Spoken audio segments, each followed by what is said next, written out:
Tastes like strawberries on a summer evening, and it sounds just like a song. Hi guys, today I'll be talking about my first year studying dentistry in Trinity College, Dublin, Ireland. I hope that this will be useful to you guys and answers any questions that y'all have. I want more berries. I stay in Trinity Hall. It's located in Dublin 6 and the nearest tram station is Milltown. The tram ride is around 15 minutes and the walk from Trinity Hall to the tram station is around 10 minutes. So usually I'll leave the house 40 minutes earlier to get there on time because the dentistry course is very strict about their students being punctual. So I'm going to be talking about why I like Trinity Hall and why I didn't like Trinity Hall. Okay, so I like Trinity Hall because it let me experience the authentic Irish college experience because I was living in a flat full of Irish housemates from different courses: medicine, engineering, physiotherapy, and pharmacy. Yeah. The Irish are super friendly, they're very chill, they're very nice, but they also like to party a lot. So our apartment was used for a lot of prinks, which is what they call pre-drinks over there. And honestly, it wasn't the best studying environment. It was very noisy most nights, and I always stayed back in school to study instead of going home to study because I needed a quiet environment to do my work. So if you're the kind that prefers peace and quiet and you want a proper study environment, then I think you wouldn't really enjoy yourself in Trinity Hall because it's not really a place where you can study very hard and be very focused all the time. Yeah, but what I liked about Trinity Hall was the opportunities that I got to meet new people and make new friends outside my courses, and also strengthen the bonds with my friends in the same course, because living in the same accommodation meant that you would go home together with the people in your courses so you could get to know them better, and also y'all could have little meetups in Trinity Hall itself. And I also got to make close friends with my housemates, so that was really nice. I feel that my friends who were not staying in Trinity Hall didn't have that much opportunities to make friends with the Irish and also have experiences like pranks and clubbing with the Irish friends.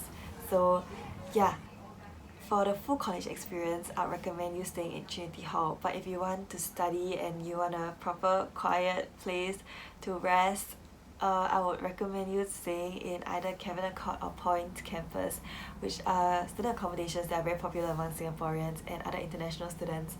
And also Trinity Hall is a bit far away from college, so you have to wake up earlier than your friends who are staying in the other colleges. And the tram in the morning is very full also, so you literally have to squeeze on after waiting for 2 to 3 trams. For my second year, I won't be staying in Trinity Hall anymore because I feel that I've already experienced what I wanted to experience in year 1, and also for year 2 onwards, I think I need a proper studying environment. So yeah, that's just my honest thoughts on Trinity Hall. And that summer feeling. Okay, now I'll be talking about admin stuff, so like insurance and bank stuff. I actually found this document from DUSIS, which is the Dublin University Southeast Asian Society, really useful when I was preparing to go to Ireland, and I'll link it down below. But anyway, for insurance, I bought mine from Study and Protect. It wasn't one that I was intending to get because it wasn't on the list in the document, but then my senior told me that she bought it from there, so I was like, okay, I'll buy it from there then. I'm not sure if they cover COVID related issues, so you might have to check that out. I haven't decided which insurance I'm going to purchase for the second year yet, but I'd say that Study and Protect was fine for me for the first year because I didn't get into any trouble, that I didn't need any insurance coverage. So yeah, for the bank account, the first account I opened was with Bank of Ireland. We had Freshers Week and there was a tent and the Bank of Ireland people were there, so they helped me settle all my admin stuff. Like, I literally went up to them, I showed them my passport and they keyed in everything for me. This year, I'm not sure if there'll be Freshers Week because of COVID, but if not, it's really easy to apply for a bank account there. You just have to follow instructions and okay, I know this all sounds very vague, but yeah, if you're worried about setting up a bank account or buying insurance, you don't have to worry at all. And for your GNIB card, which is the immigration visa card that you need to study there, you need to apply for it within 3 months of reaching Ireland. And to get an appointment is extremely difficult. Me and my friend, we couldn't get an appointment, but then when Trinity College Dublin Global Room released the "oh, I can't get an appointment, can you help me" kind of Google form, we filled it in and then they helped us get an appointment. So yeah, that was already beyond 3 months and I was very scared, but actually there was nothing to worry about. They're really chill about it over there. For peace of mind, I recommend you getting your immigration card as fast as possible, but if you don't manage to and you see all your friends around you getting it, don't panic. You can contact the global room to help you, or you can just continue trying for the appointment at 10 a.m. or 2 p.m. I forgot to mention this, but for my phone plan, this is what I used. And if you don't want a Spotify premium, you can swap it for free data on weekends or a subscription to a sports channel. And a lot of my friends use Gomo also, which is really cheap, but the coverage is not that good. So it depends on what you want. Usually Vodafone is the much preferred choice. So wonderful and warm. Okay, for school, this is my timetable for the first term, which we call Michaelmas term. So the first thing you might be wondering is, why are there physics lectures? Well, I'm just going to tell you right now that we learn A-level physics in school. So if you took physics in secondary school, don't have to worry, it'll come back to you, I hope. I took physics in JC, so it was alright for me because I guess the knowledge was still quite fresh in my head, but I can't really say whether the exam in the end was difficult or not because we didn't have an exam, it was cancelled because of COVID. So our physics practicals were our main physics marks. Yeah, but anyway, the lectures only start in week 4 on my timetable, so for the first few weeks we didn't go for the lectures at all. And for the lectures you have to sign in for the attendance sheet. And then PBL is problem-based learning, so it's when you get into groups of 8 to 10 with a tutor, like a professor, and you all discuss specific topics that will be given to you for that session. So usually they'll rotate you around different tutors and your groups will change after every few weeks. And all PBL sessions are graded. You'll get a score at the end, and you will have to say a score that you think you deserve, and then your tutor will either agree or disagree with you, so he'll either push you down or push you up. And then from there, all the grades for the PBL sessions are supposed to be collated and then tallied and then averaged, and you're supposed to get a score out of 5% for your overall grade. So all the PBL sessions that you've done for the whole year will amount to 5% of your final grade. And our seniors say that the PBL scores are literally just randomized at the end, but just to play safe and to make sure that I don't have any regrets at the end when I see my PBL score, I always try to do my best for each session and speak as much as I can, even though the scores may not even be counted towards the end, if you understand what I mean. Okay, so for Tuesdays, you can see that we have this really long chemistry practical and then we have physics practical. So for chemistry practical, it only lasts for 4 weeks and there are 4 experiments per week. You do it with a partner and it's very chill. It's nothing like Singapore Chem Prac where you're always rushing to finish your titration and like the bell is ringing and you feel so stressed all the time. For Ireland, it's really quite alright. You just wear your lab coat and then you just do the experiment and then you go home and finish up your lab report. For physics practical, however, the practical is easy but the lab report is so tedious. I literally spend 6 hours a week doing my physics practical lab report because firstly you're not allowed to use correction tape and you have to write everything down by hand, so there's no room for error. So I always type out my whole report first and then I transfer it onto the paper. And honestly, you can pass your physics and chemistry module, which is like the sciences module, if you do well for your practicals. So you don't even need to sit for your final physics exam if you do well for the practicals. So I treated all my practicals very seriously and I tried to aim to get the highest score for my lab report so that I wouldn't be so stressed for my final physics exam that didn't even happen. But like, yeah, I'm just saying that it's very time consuming, so you do have to allocate your time well and be disciplined enough to finish your physics practical report. Yeah. Okay, so for anatomy, I actually found anatomy the hardest topic because there are just so many things to learn and I'm not very used to learning about body parts also. Maybe because I didn't take bio or just because I haven't been exposed to anatomy at all in my life. Yeah, I would say that's interesting. It's definitely interesting because you're usually learning about your own body, but you have to put in a lot of work to remember things and to understand how things work. So for anatomy lectures, I really didn't enjoy them because I couldn't really understand what the lecturer was talking about. Not because of the accent, but because I felt like I didn't read up before the lecture, so I was very lost. Like I literally went to lecture with like a blank mind, and that was definitely not the way to go. If you want to go for the anatomy lecture, then I would strongly recommend reading up beforehand. Or if you don't read up beforehand, when you go to a lecture, you really have to listen so they can pick up some keywords. Then when you go home and you read the textbook, you'll be like, oh yeah, he talked about this. Then it will be more strongly etched in your memory. But if you're not going to pay attention for the lecture and you're not going to read up beforehand, then I would just suggest to skip it, because you're just going to distract your friends and you're wasting your own time. So when I knew that I was not going to pay attention for anatomy lecture and I hadn't read up beforehand, I would just not go. I'll go home and study a topic by myself. For the anatomy dissection theatre, which we have on Thursdays, we looked at dead bodies. We call them donors, or you could call them cadavers, but in our school we have to call them donors. And that is compulsory. They take attendance for every session, so it's not a matter of whether you want to go or not. But I think what's very important is for you to actually pay attention during those labs, and because you're not spoon-fed, you literally have to look at the body yourself and figure out which part is which part by yourself. It's important to be motivated and not just be like, oh, they're not teaching me, so I'll just stand aside and wait for these 2 hours to be gone. Because that was me at the start, but then at the end I was like, wait, actually this is important, because we do have anatomy practical exams. They're called spotters, and you basically have to identify the parts and the functions of the human body. Yeah, so I kind of realised that too late, but it was still salvageable. But I really recommend paying attention from the very start. Yeah. Okay, I think you can tell from now that I'm not a model student, and whatever I'm saying is just whatever worked for me and the lessons that I learned and my regrets compiled into this short video. So for the chemistry pre-practical lectures on Thursdays, they were given by a lecturer who is very eloquent but very boring. He records all of his slides and he uploads them with the recording. So technically you don't have to go for the lecture, but honestly I respected him, so I went for the lecture, and whatever he talked about, I learned most of it in JC, like atomic number, that kind of thing. But it was a good refresher because I already graduated from JC a year before that. So yeah, if you can wake up, go for the lecture. If you're tired, then you can just skip it. Dental anatomy lectures. Those are my favourite lectures because I really like the lecturer. She's so funny. Her name is Dr. N. Brazil.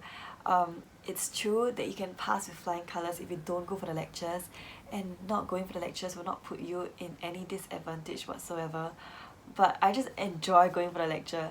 So if you want to experience the lecture, just go for it. I think you will continue going for it after that. Yep, so Fridays we end school at 12 p.m. For me, it ended 11 a.m. because so as you can tell from the timetable, the first semester of year 1 is pretty slack, except for Mondays and Thursdays. So yeah, I had quite a good time in year 1. It was a time when I had to figure out how to do my own laundry, how to cook my own food, how to grocery shop by myself, how to get along with my housemates, how to clean my room, how to clean my toilet. So yeah, I think semester 1 was pretty slack. But then you look at semester 2 and you realise that you literally go to school for 2 hours a day. Okay, so semester 2 is called Hillary. Semester 3 is called Trinity, but we never went for Trinity term because we flew back because of COVID. So my Hillary term actually lasted from like 6th January to 10th March because we flew back earlier because of COVID. Yeah. So you still have your normal physics lectures. Our class actually got a warning because we didn't attend the physics lectures and there was only a handful of people in semester 2. So yeah, if your batch gets a warning, then please start going for the lectures if you haven't been going. So for physics tutorials, they'll give you like some questions online, and then you just do it, and then you go for the physics tutorial, and then there will be a tutor there from like the physics department, usually like a PhD student, and then you just do the problems on the board. Honestly, it was pretty useless. The tutor was not very helpful. My classmates ended up teaching me more than what the tutor taught me. So yeah, I mean, I just went for the physics tutorials because I was in school anyway and I wanted to know the correct solution to the problem. For Tuesdays at 10 a.m, you have a dental histology computer practical with Dr. N. Brazil, and honestly, it's nothing much. It's literally a dental anatomy lecture, but it's held in a lab. So yeah. Wednesdays, you just have your PBL and then your anatomy lecture. As you can see, you literally go to school for 2 hours a day. I'm not even lying. Or 1 hour if you are like me. So on Thursdays, I went for my clinical observation twice because everyone is allocated to go observe the year 4 seniors 2 times in that semester. Yeah. So if you're not scheduled to observe on that day, then you just go for the dental anatomy lecture with Dr. Brazil, and after that you go to the dissection theatre. And then for Fridays, you just have PBL and then your anatomy lecture. So yeah, that is the timetable. And I hope that y'all realize how slack semester 2 is, because semester 1 is a bit stressful, I would say. Even though it's slack, it's a bit stressful because you're learning how to cope by yourself in this new foreign country. But for semester 2, it's really fine. I really had a time of my life in semester 2. Like, I just went to school, then I went home, and I just like had long afternoon naps. I watched my shows, and then I cooked dinner and meal prep. And then I just basically had a lot of fun in semester 2 because it was so relaxing. And the best thing is there are no physics practicals. Breathe me in. Okay, so now we're moving on to how to study in dental school. Okay, so my way of studying is quite different from my friends, my Singaporean friends who are in the same course.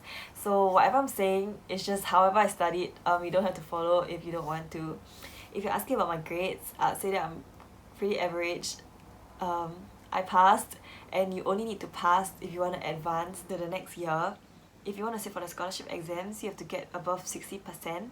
But whatever grades you get from year 1 to year 4 will not be reflected in the final certificate you get when you graduate. So whether you graduate with honours, first class honours, second class honours, your year 1 to year 4 results don't matter.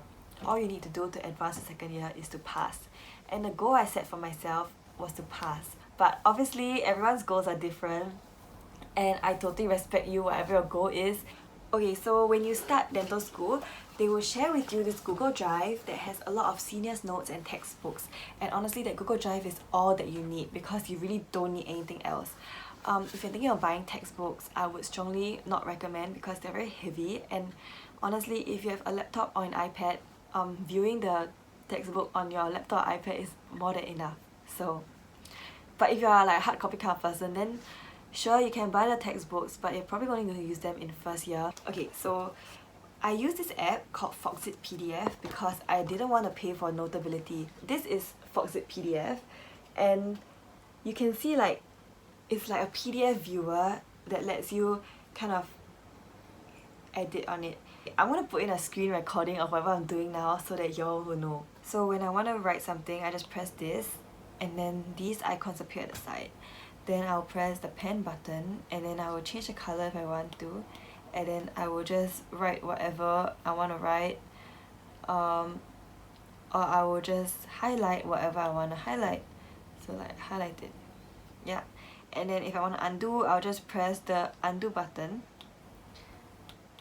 And then if I want to erase, I can also press the eraser button. Yeah, so that's how I use Foxit PDF. And honestly, I think it's pretty functional and it's free and I like it. But if you want to invest in a different app, I would say go for it. Like, I would pay for Notability if Foxit PDF didn't work for me, but it works for me, so I'm good. Yeah. Okay, so I'm going to show you my favourite textbook that I use to study for anatomy. So it's called Netta's Head and Neck Anatomy, and this is not the latest version. The latest version doesn't look like that at all, but I'm just going to show you guys like how I study. Okay, so for example, I'm learning about the skull. The skull is the first topic that you learn when you first go to school. So as you can see, this is the skull, right? What I'll do is I would take my pen, increase the size, and I would draw over everything like this. And then after I cover it, I'll basically test myself. So I'll be like, oh, what's this? And then I'll just write whatever I think it is. And then I would use my computer and open up the PDF of this and then see if I got it correct. So and then I would mark it. I would be like, oh, this is correct, this is wrong. And then I'll just cover everything all over again, and then I'll redo and redo until I get the whole skull correct. And I'm a perfectionist, and this is very time consuming, and this may not be the right way to study, but this is the way I did it, and it worked for me. So yeah, this is just what I meant by the iPad was very useful for me. I don't know anyone else who studies like this, honestly. For physics, how I studied was I used the slides that the lecturer uploaded. For chemistry, we didn't need to study for anything. I just looked at the slides, and then for PBL, I just looked at the notes that the seniors passed down. And for the PBL exam, I was really stressed because I didn't realize that everything we discussed in the PBL sessions every day would be tested in the exam. So I was like, wait, I have to memorize everything that we went through for the past like 3 months. But yeah, everything is tested. I managed to pass my PBL exam, but I was very, very stressed, and I didn't take bio, and PBL focused a lot on the JC bio things, so I was a bit stressed for that, but I still managed to do it, so I think you guys can do it too if you start late. I don't recommend starting late, but I'm saying that, you know, we always try not to procrastinate, but in the end we end up procrastinating, and then we think that we cannot do it, but yeah, I did it, so I think you all have no problem also. just force yourself to do it, there's no choice, you have to pass. Let me see what other topics we do. Oh, for dental anatomy, I just read and memorized and then regurgitated the seniors' notes. And Dr. N. Brazil said, do not do that, but I did it and I passed. So I think it's fine if you do that. Okay, for me, sometimes I cannot understand things. So I don't understand it. I accept it and then I memorize it. You may not want to do that, and I definitely do not think this is the way you should study. But I'm saying that if you're like me, and you want to do it, I'm telling you that it works. Yeah, okay. For anatomy practical, I watched the Eklund's anatomy videos that you'll be given access to once you enter TCD. They video like the body being dissected, and then from there you can kind of see how the body looks like, and then when you go for the exam you'll be like, oh yeah, I saw this in the video. Yeah. I just want to say that the seniors' notes from Google Drive really saved me. So definitely open the Google Drive early and discover what there is in store for you, because if there's resources there that will be useful to you but I didn't even know about it, that will be such a waste. Yeah, I don't want that to happen to anyone. Okay, so that's how I studied. For PBL, I just prepared for the PBL session before PBL, and then I just said whatever I prepared. But the second year PBL was really very difficult for me because there were a lot of new things, and I didn't take bio in JC also. But thankfully our exam was moved online and it was open book because of COVID. I don't know how I would have fared if the PBL exam was in real life, but yeah, just be careful and start studying early. I don't know if I could ever go without. I'm just thinking out loud. Okay, I'm gonna answer a very major question that a lot of people have asked me about whether it is less stressful to study in Ireland, and my answer is yes. So it is not true that the people there, the Irish, are more stupid than us and the Asians are smarter. It's definitely wrong. This stereotype is totally off. The Irish are very smart, they're very hardworking, but the thing is, it's not competitive. It's basically, I'm doing well for myself and you're doing well for yourself, and we are not going to compare marks because marks are not important to us. And I was so relieved and I was so happy at this culture when I went there. Yes, I was pressured by myself to do well, and I was also pressured by the fact that I was paying international school fees to do well, of course. But yes, I'd say that it's much less stressful studying there. And also, I think there are less distractions studying there because you can't really meet a lot of people since all your friends are back in Singapore. So you have more time to study and chill by yourself too. And I'd say that the Irish, they have a sharing culture. So if they know anything, they'll tell the whole class. And I really appreciated that because firstly, as an international student, you already feel like you're kind of disadvantaged since you have to settle a lot of things by yourself and that takes up more of your time. But then the Irish are so welcoming and so friendly towards you, so there's really nothing to be scared of there. Definitely compared to NUS Dentistry, I know whatever I'm learning is super chill and much less than the curriculum in year 1 NUS Dentistry. But for me, I enjoyed it. Like, this is the kind of lifestyle that I want. And it may not be for everyone. You may want a more rigorous curriculum, and you may think that you are losing out or that you are not being challenged as much as your NUS counterparts. But I'm fine with this. Like, this is what I signed up for, and I enjoyed it and I'm enjoying it. Yeah. So that's my answer to that question. So I can't think of anything else that I want to talk about with regards to school. I feel like there's a lot of things that I want to talk about, but maybe I'll make a separate video for that because my thoughts aren't sorted out now. Oh, for school, I joined a CCA called Voluntary Tuition Program, VTP, with my friend, and we went to give tuition to Irish kids every Monday. Because our school ended at 5 p.m. on Monday and the tuition was at 6:30, so it was quite a good time. Like, we finished school, eat dinner, and then we reached the place and give tuition. But then for the second semester, our school ended really early, so we just decided to quit. Honestly, it was pretty fun. I think it was a good experience. And it's a very chill CCA, and the CCAs there are very different from Singapore. You don't have to go every week. You don't have a minimum attendance to meet.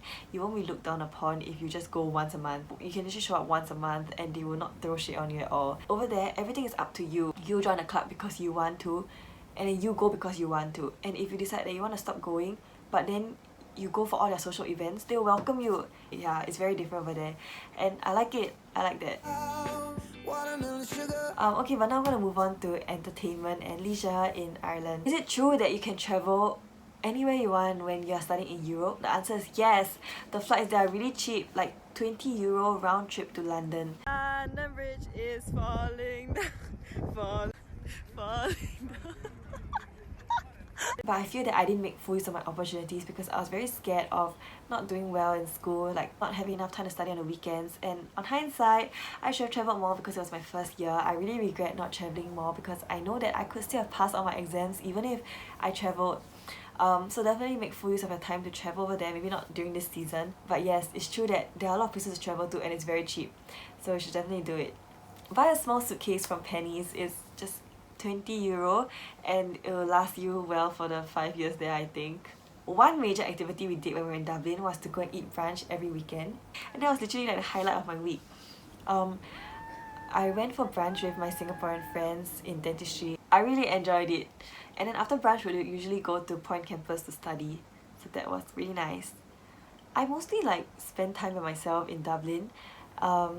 I took a train to Galway before Christmas to explore the Christmas market, and I made it back on the same day, so that was pretty fun. And I also went shopping by myself, like shopping for clothes, quite often, like during the weekends, just to have fun. Like, I just like shopping. And I also went for like, I used the free 1-month trial from ClassPass to go for exercise classes around Dublin. So I think that was the period where I explored Dublin the most because I'll go for exercise classes that were outside of the usual places that I go to. Yeah, so honestly, Dublin is quite boring, but if you want to find things to do, you can definitely find things to do. It just depends on how motivated you are and how far you're willing to travel to do those things. Yeah. Okay, so I'm just going to talk about like my overall thoughts towards studying in Dublin. I enjoy it, but every time I come back to Singapore, I just don't want to leave Singapore anymore because Singapore is so convenient and I don't have to cook. In Singapore, my cooking is terrible. I really don't like being independent in Dublin. But studying there, I'd say I don't regret it. Actually, I think I'm quite proud of my decision and my courage to go there and study. Now with COVID, it's a bit scary and I feel like I'll be very homesick because I literally spent 6 months here. But if you've already made a decision to go there, I strongly congratulate you and support your decision. And if you are wavering between whether you should go and not go, I think even if you talk to people studying there, like me, you should still ultimately make your own decision and just like think about it by yourself without asking anyone for a few days. So yeah, I really hope this video was useful to you guys, and I know I ramble on a lot at some points. I'll think of any other things that I want to say and make a separate video. But yeah. Bye, and if you're going to Dublin, then see you there. Bye. Thank you for watching.